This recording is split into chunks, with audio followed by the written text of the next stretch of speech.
Com grande satisfação que vamos apresentar um novo vídeo da Santa Igreja Invisível.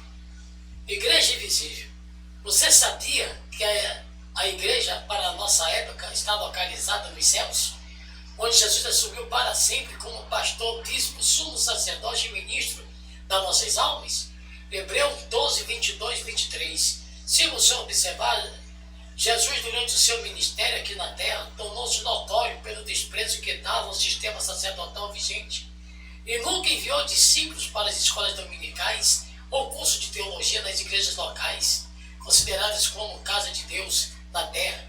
Observe que Jesus chamava os seus discípulos diretamente e sempre com autoridade. Mateus, vem e segue-me.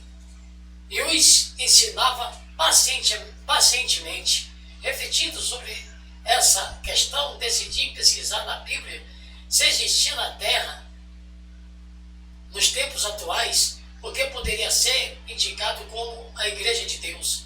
Sabemos que temos hoje mais de 30 mil igrejas diferentes. Como saber qual delas seria a Igreja de Deus e dona da verdade? Iniciei o estudo sozinho, isolado, com orações e súplicas ao Espírito Santo. Observei que Jesus veio para abolir e cumprir a lei por nós. Efésios 2,15, aboliu na sua carne a lei dos mandamentos. Romanos 10,4, o fim da lei é Cristo, para que a justiça de todo aquele que crê. O sistema sacerdotal corrompeu-se, desmoralizou-se, chegando ao cúmulo de Jesus usar o chicote no templo de Jerusalém. Mateus 21,13, minha casa será chamada de casa de oração. Vós, porém, vós transformeis em convite de salteadores? Mateus 24,11, levantar-se-ão muitos falsos profetas e enganarão a muitos. 2 Pedro 2,3, também movidos por avareza, farão comércio de vós na sua onisciência. Deus viu no futuro a corrupção nas igrejas, que se alastrou a partir de 300 anos depois de Cristo sobre o reinado do imperador Constantino, que habilmente atraiu os pastores para o poder temporal, dando-lhes cargos importantes e oficializando a igreja cristã. A força do dinheiro fez o resto. 1 Timóteo 6,10, o amor ao dinheiro é a raiz de todos os males. Alguns nessa cobiça se desviaram da fé. Ao morrer na cruz, o véu do templo dos santos foi rasgado do alto a baixo, simbolizando o fim do sistema sacerdotal, e Cristo assumiu no céu como sumo sacerdote, pastor, bispo e ministro para sempre e eternamente. A vaidade e a ânsia pelo poder e a riqueza levaram os falsos pastores a construírem megatemplos, apoderando-se de emissoras de rádio e televisão, promovendo propaganda de curas e milagres por pseudos homens de Deus, que fazem inveja à maior rede publicitária mundial que já se viu. Diante da visão catastrófica, Jesus assumiu o poder total no santuário nos céus. 1 Pedro 2,25. Agora, porém, vos desgarrastes, convertestes a pastores e bispos das vossas almas. João 10,11. Eu sou o pastor, eu sou o bom pastor dá vida pelas ovelhas. João 10,14. Eu sou o bom pastor, conheço minhas ovelhas e elas me conhecem a mim. Mateus 23,8. Vós, porém, não sereis chamados de mestres e nem de guias, porque um só é vosso mestre, e vós são todos irmãos. Hebreus 7,26. Como efeito nos convinha o sumo sacerdote como este, santo, incomparável, sem mácula, separado dos pecadores, e feito no mais alto do que os céus. 1 Timóteo 2,5. Porquanto é um só Deus, um só mediador entre Deus e os homens, Cristo Jesus, homem. Mateus 6,6. Tu, porém, quando orares, entra no teu quarto e, fechada a porta, orarás ao teu Pai que está em secreto. E o teu Pai que te vê em secreto te recompensará. Jesus corta a mediação de padres, pastores, anjos, santos e Maria, ou José. Colossenses 3,23. Tudo quanto fizerdes, fazei-o de todo o coração, como para o Senhor, e não para os homens, ciente de que receberá do Senhor a recompensa da herança. Cristo, o Senhor, é que estáis servindo. 1 Coríntios 7,23. Por preço foste comprados, não escravo de homens. Ezequiel 34:7. Portanto, os pastores ouviam a palavra do Senhor. Tão certo quanto eu vivo, diz o Senhor Deus, que as minhas ovelhas foram entregues à rapina e se tomaram pasto para todas as feras do campo, por não haver pastor, e que os meus pastores não procuram as minhas ovelhas. Portanto, os pastores ouviram a palavra do Senhor. Eis que estou contra os pastores, e deles demandarei as minhas ovelhas. Porém temo no seu pastoreiro, e não apacentarão mais a si mesmo. Livrarei as minhas ovelhas da boca, para que não lhes sirvam de pastores. Jeremias 17:5. Maldito o homem que confia no homem. 17:7. Bendito o homem que confia no Senhor e cuja esperança é o Senhor. João 16:12. Tenho muito ainda a vos dizer, mas vós não podereis suportar agora.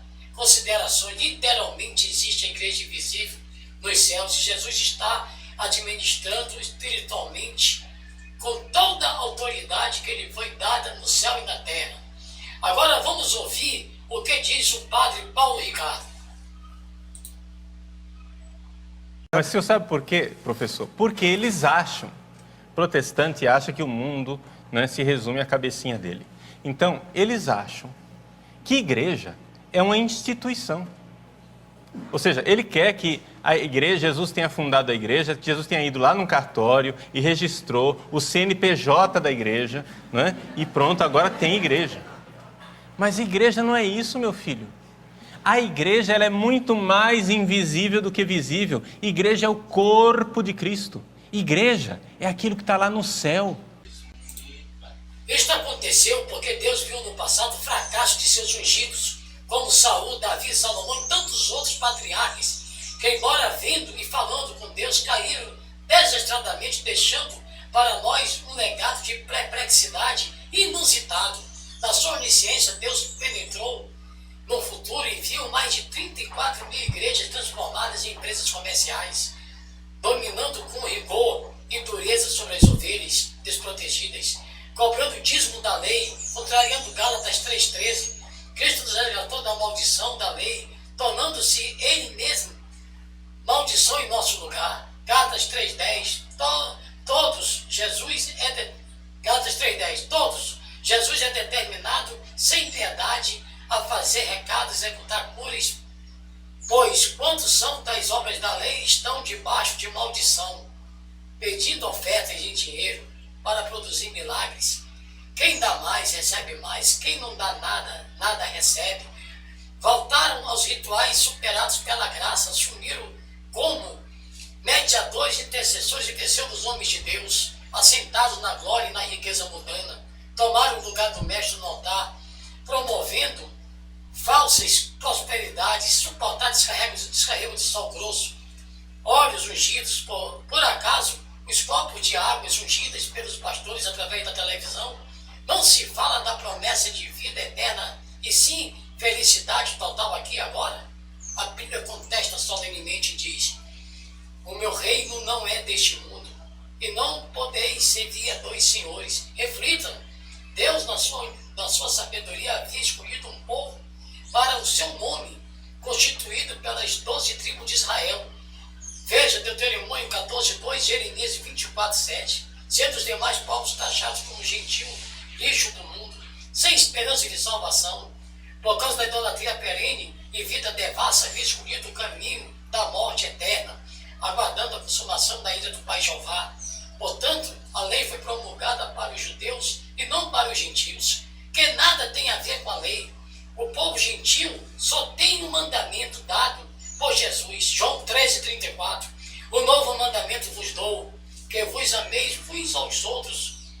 A lei exigia santificação sob pesadas ameaças de castigos imediatos.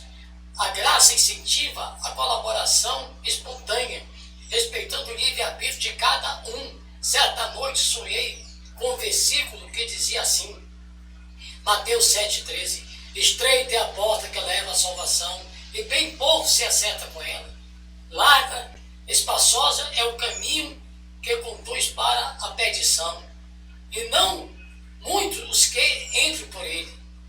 Porque estreita é a porta apertada, o caminho que conduz para a vida, e são poucos que irão por ela, entrarão por ela. A salvação na graça, irmão, é individual. Cada um de nós é padre e pastor de si mesmo. Ezequiel 18:20. A alma que pecar, essa morrerá. O filho não levará o pecado do pai, nem o pai leva o pecado do filho. Cada um será morto pelo seu pecado. O axioma popular que diz: religião não se discute, não tem fundamento, pois disse Jesus em Lucas 12:49, 52, 53: eu vim lançar fogo sobre a terra, e bem quisera que já estivesse a arder. Supondes que vim para dar paz à terra. Não, eu vou lá firmo, antes de divisão, porque daqui diante estarão 5 divididos numa casa, 3 contra 2, 3 contra 2 e 2 contra 3. Estão divididos o pai contra o filho, e o filho contra o pai, a mãe contra a filha contra a mãe, sogra contra a nora e nora contra a sogra. A discussão traz a luz. Venha visitar, irmãos. Venha nos visitar, irmãos, para que você possa seguir o nosso pastor Jesus Cristo. Diz Mateus 23, 8, 10. Vós, porém, não sereis chamados mestres, porque um só é vosso mestre, e vós todos sois irmãos. Não, 10, não serão chamados guias, porque só um é vosso guia, o Cristo. Não aceitamos o dízimo porque é da lei. Não construímos templos, apenas alugamos locais para os cultos, perseverando na palavra. De graça recebeste, de graça dai. Nos refugiamos na cruz de Jesus, pois a palavra diz explicitamente, Lucas 16:16, a lei e os profetas vigoraram até João Batista. Amém.